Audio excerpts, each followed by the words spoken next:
O Lula de 2002 era o Collor de 89, de terno elegante e barba feita. Falava o que a classe média queria ouvir e fazia promessas ao empresariado. A população depositava sua esperança nele como depositou em Collor. As classes baixas enxergavam nele um presidente ideal, um exemplo a ser seguido. No dia 27 de outubro de 2002, as manobras do marqueteiro Duda Mendonça deram certo. Lula venceu com 61% dos votos contra 39% de José Serra. Em maio de 2006, a Polícia Federal iniciou a Operação Sanguessuga.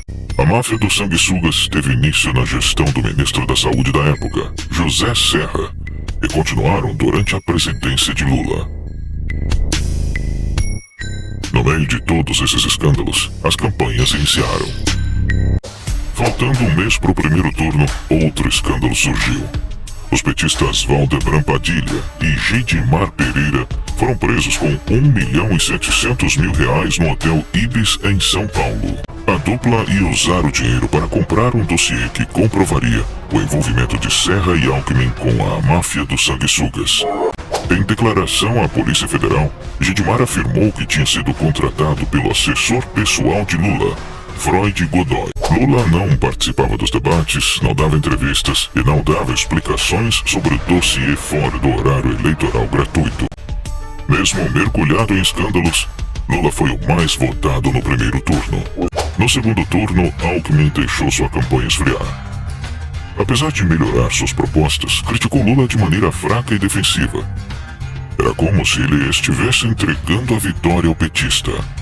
Lula foi mais eficaz. Mesmo com queda nas intenções de voto, ele reagiu buscando mais apoio político, ocupando mais espaço na mídia e atacando Alckmin e o PSDB.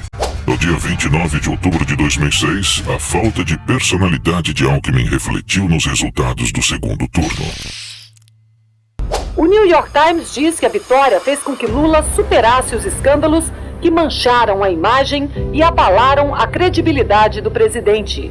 Na manchete do Wall Street Journal, os atropelos da campanha devem continuar. E o Washington Post destaca que o defensor dos pobres superou os escândalos com uma vitória considerável. Como que um governo mergulhado em escândalos se reelegeu com tamanha facilidade?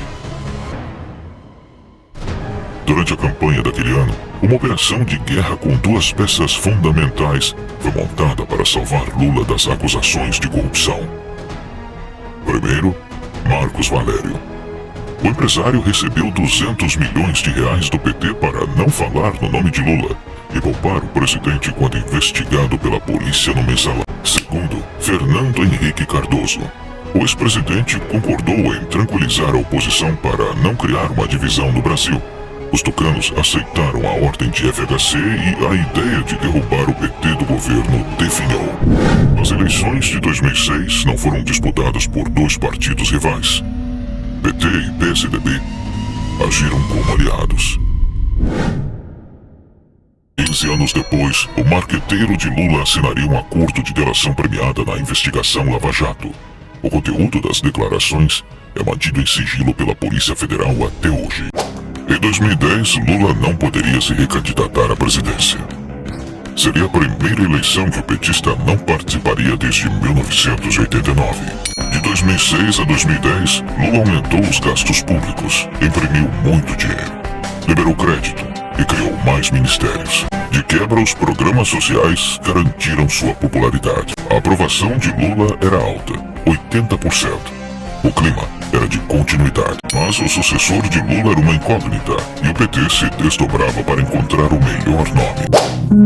João Paulo Cunha, deputado federal e presidente da Câmara dos Deputados, e José Genuíno, presidente do PT, foram descartados como sucessores de Lula devido ao envolvimento de ambos com o mensalão. Antônio Palocci, outro nome forte, deixou de ser uma opção quando a CPI dos bingos descobriu sua ligação com o escândalo. José Dirceu era o principal cotado para a posição. Era o homem forte do PT. Ele foi presidente do partido até 2002 e tinha muita influência. Dirceu foi o responsável por contratar Duda Mendonça e moderar a postura do PT para vencer a eleição de 2002. Como ministro-chefe da Casa Civil, Dirceu ficava como responsável pelo governo, enquanto Lula viajava pelo país. O poder estava centralizado nas suas mãos. Dominava as políticas públicas e os ministérios. Seu poder era tanto que ele era conhecido nos bastidores como o primeiro-ministro. E quem concedia os poderes ao primeiro-ministro era o rei. Só que José Dirceu havia sacrificado a sua chance de ser o próximo presidente do Brasil quando salvou a pele de Lula ao tomar para si toda a responsabilidade do mensalão. O sacrifício também lhe custou o Ministério da Casa Civil. E quem o substituiu naquele ministério foi a mesma que tomou seu lugar como candidato na eleição de 2010. Dilma Havana Rousseff foi presa em 1970 e solta em 1973. Em Porto Alegre, estudou economia na Universidade Federal do Rio Grande do Sul. Se filia ao PT e, em 2002, é enviada para o Ministério de Minas e Energia do governo Lula. Depois, é nomeada ministra da Casa Civil. Em 2010, é nomeada pré-candidata a presidente do Brasil e é eleita. Em 2014, é reeleita. Em 2016, diante dos escândalos de corrupção do PT, desarranjos fiscais e a ingerência do governo federal em relação ao país, sofre um impeachment. Na sequência, tenta se eleger para o Senado, mas não consegue votos suficientes.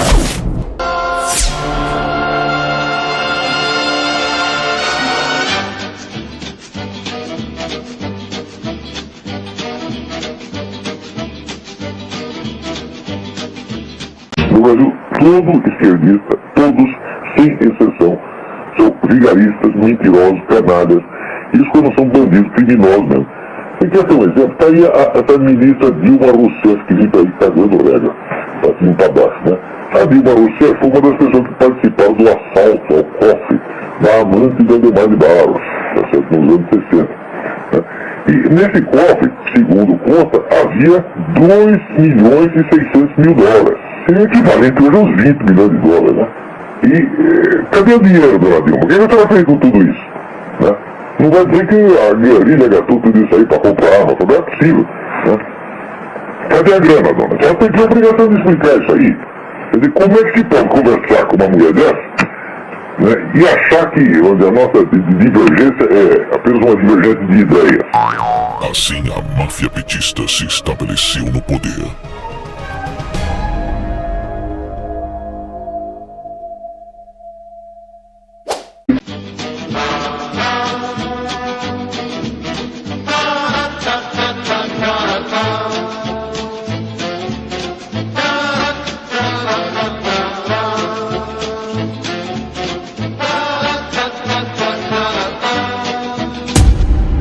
Araújo foi preso em 1970 e libertado em 1974.